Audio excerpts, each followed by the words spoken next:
In example 4, we need to write an equation for this cosine graph, and this is going to be important that it's a cosine graph.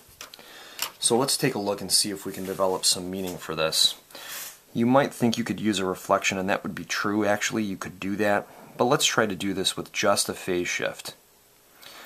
So what we can do now is we can just try to figure out what the vertical shift is, and we'll do the phase shift here in just a little bit.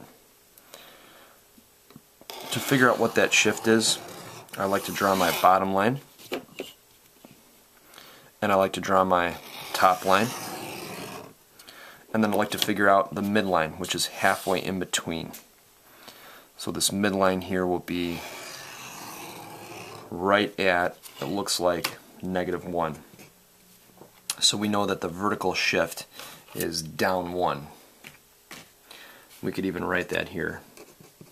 Vertical shift. I hope you can see that with all these grid lines on here.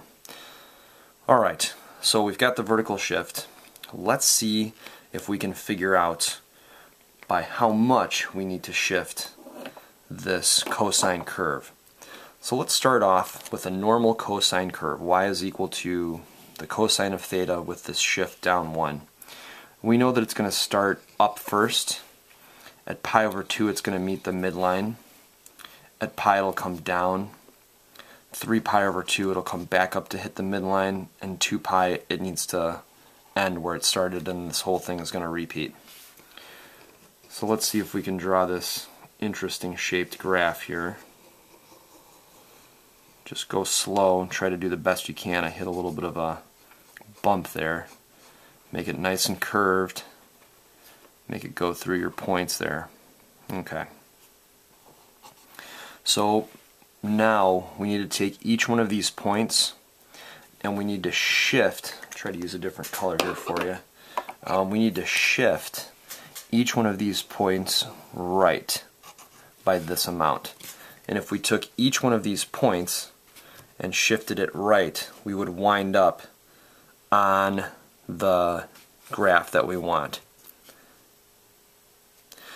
So the phase shift is going to be right by pi. Now we also need to find C and K. We've got the vertical shift. It looks like the period is 2 pi, so K is going to be 1. We can use this to try to figure out what C is going to be. So remember that the phase shift is equal to C over K. So C, for this case, will be pi. Now we can write our equation. Try to move this down.